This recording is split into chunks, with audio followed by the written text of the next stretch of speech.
आज हम बात कर रहे हैं अंकिता भंडारी केस से रिलेटेड। उनकी मौत कैसे हुई थी और अभी तक उनको न्याय क्यों नहीं मिला। अभी भी उत्तराखंड की राजनीति गर्म, सियासत जो गर्म हो चुकी है कि अंकिता भंडारी की मौत, जो बीजेपी नेता के बेटे हैं, उनको अभी तक कोई सजा नहीं हुई है। उसके लिए अभी भी सियासत गर्म हो चुकी है और हम इसी स्टोरी को कवर करके आपको पूरा स्टोरी बताने वाले हैं कि अंकिता भंडारी की मृत्यु कैसे हुई थी, कैसे उनका मर्डर किया गया था, किस तरह से एक होनहार लड़की की जान ली गई थी।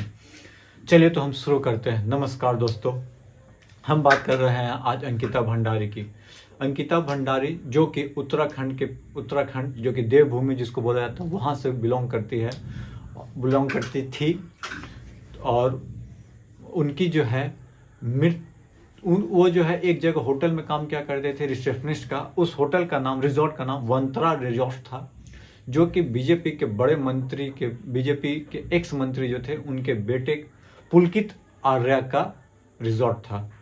जी हाँ, अंकिता भंडारी जो कि 17 सितंबर को फैसला कर लिया था कि गेस्ट हाउस को छोड़कर वो चली जाएंगी, क्योंकि कुछ दिक्कतें का सामना करना पड़ा था उनको। और इसका रीज़न मैं बताऊंगा कि क्या हुआ था, क्यों नहीं। क्योंकि हुआ क्या कि जब ये जॉब पे ज्वाइन की, कब 3 सितंबर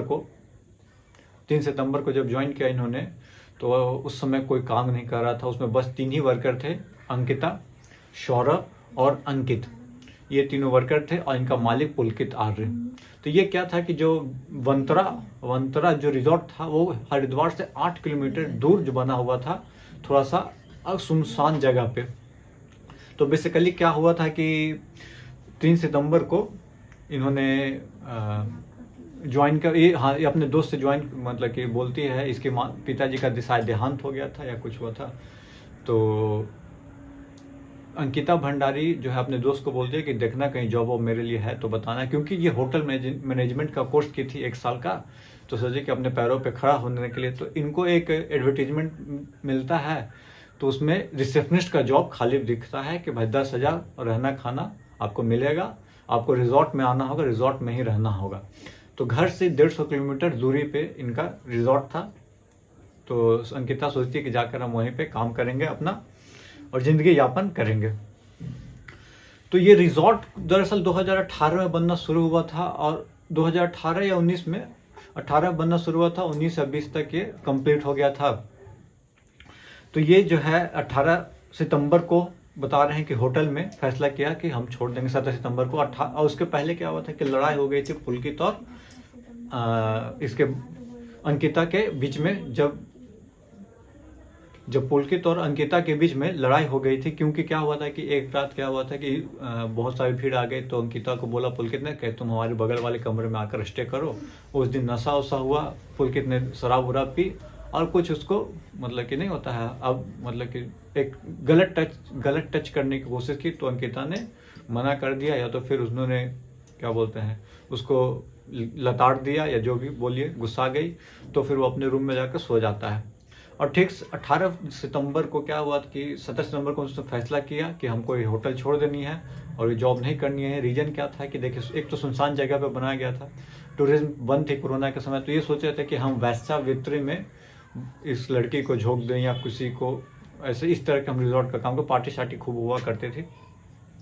तो पुलकित ने बोला था कि पुलकित ने 18 सितंबर को सोचा कि चलो लड़की, इसका दिमाग मतलब कि थोड़ा गुस्सा में है तो इसको घुमा लिया जाए। तो 2 गाड़ी हुई, एक स्कूटी और एक बाइक पे 4 लोग, पुलकित और अंकिता और 2 लोग स्टाफ और सब, सौरभ और अंकित शायद ही थे। तो चारों लोग चल देते हैं घूमने के लिए हरिद्वार साइड। तो बीच में एक बैराज आता है, वहाँ पे इन लोग रुकते हैं, बात होती है वहाँ पे थोड़ा सा, लेकिन वहाँ पे मनमुटाव हो जाता है, झगड़ा हो जाता है पुलकित और अंकिता के बीच में। जैसा कि पुलकित ने कहा जिस हिसाब से कि हमारे और अंकिता के बीच में झगड़ा हो जाती है, और मैंने अंकिता को धक्का दे दिया बैराज से, वो गिर जाती है उस बैराज में। बैराज बेसिकली क्या होता है कि पानी को स्टॉप करके रखता है कि फ्लो ओवर, जैसे ज़रूरत पड़े तो धीरे धीरे पानी निकालते जाए। तो बैराज में धक्का दे देता है, तो अंकिता गिर जाती है और इन लोग वहाँ से फिर रिटर्न आ जाता है। तो हुआ यूँ कि इसका एक दोस्त था अंकिता का, पुष्प नाम का, उससे इसकी अंकिता की कंटिन्यूटी में बात होते रहती थी कि ऐसा ऐसा बात है। तो उसने व्हाट्सअप चैट ये सब कुछ रखा हुआ था, कॉल रिकॉर्डिंग तक भी, कि क्या है। तो उसने अंकिता ने एक बार अपने दोस्त जो पुष्प था उससे चर्चा भी की थी कि देखिए हमारे साथ जो है होटल में जो मालिक है वो गलत काम कराना चाहता है, ये वो मैं छोड़ दूंगी। बहुत रोने का भी बहुत सारा ऑडियो वीडियो क्लिप, तो ऑडियो क्लिप था उनके पास प्रेजेंट था, व्हाट्सएप चैट बहुत सारी थी पुष्प के पास। तो पुष्प को क्या चाह रहा था ना, इन लोग जो आरोपी थे वो पुष्प को ही फंसा दिया जाए। तो खैर पुष्प के पास ऑडियो क्लिप होने के कारण, व्हाट्सएप चैट होने के कारण उसने अपना पॉइंट आउट रखा कि देखिए वो नाराज चले थे। तो हुआ कि मैं बता रहा हूँ, तो 18 सितंबर को ये घूमने गए, 18 सितंबर को धक्का दे दिया, शायद उस समय मृत्यु हो गई जैसा पुलकित बताता है। तो 19 सितंबर को रात 18 सितंबर को 19 सितंबर को क्या हुआ कि पुलकित जाता है पुलिस स्टेशन, बोलता है कि हमारी जो रिसेप्शनिस्ट है वो गायब हो चुकी है, कल रात में साथ आई थी हम लोग को घूम फिर के, अब वो भाग गई है, क्या हुई पता नहीं, मिसिंग है, रिपोर्ट लिखिए। तो 19 सितंबर को रिपोर्ट लिखवा देता है। और इस पुलकित जो था अंकित के माता पिता को पास भी फोन कर लगा देता है कि देखिए आपकी बच्ची गायब है, नहीं मिल रही है कल रात से। तो उसके माता पिता भाई मिडिल क्लास आदमी, तो घूमने जाके सर्च करने आते हैं, जाके सर्च करते हैं। उसके बाद क्या होता है कि सर्च करने के दौरान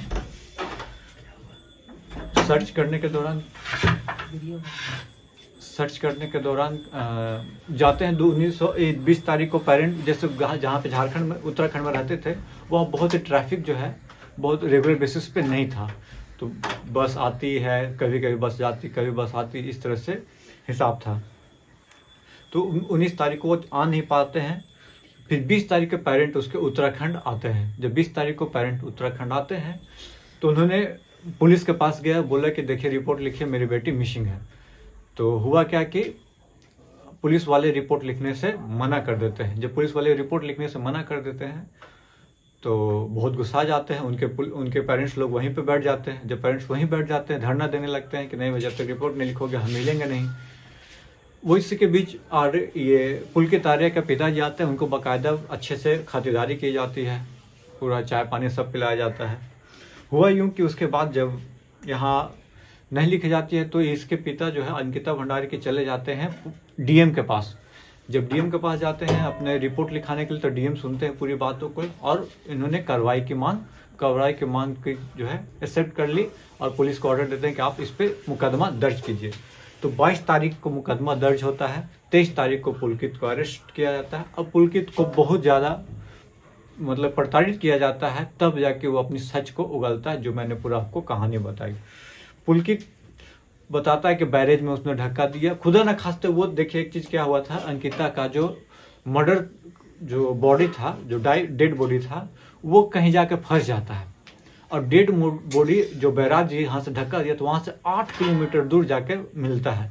यदि सपोज कि पुलकित ने बताया और यदि डेड बॉडी न मिला होता तो ये होता है कि बोलता है पुलकित लोग ये भी बोल सकते थे बजा के देखिए डेड बॉडी पहले खोजेगा तब ना हम मर्डर किए, ऐसा तो कुछ हुआ नहीं है।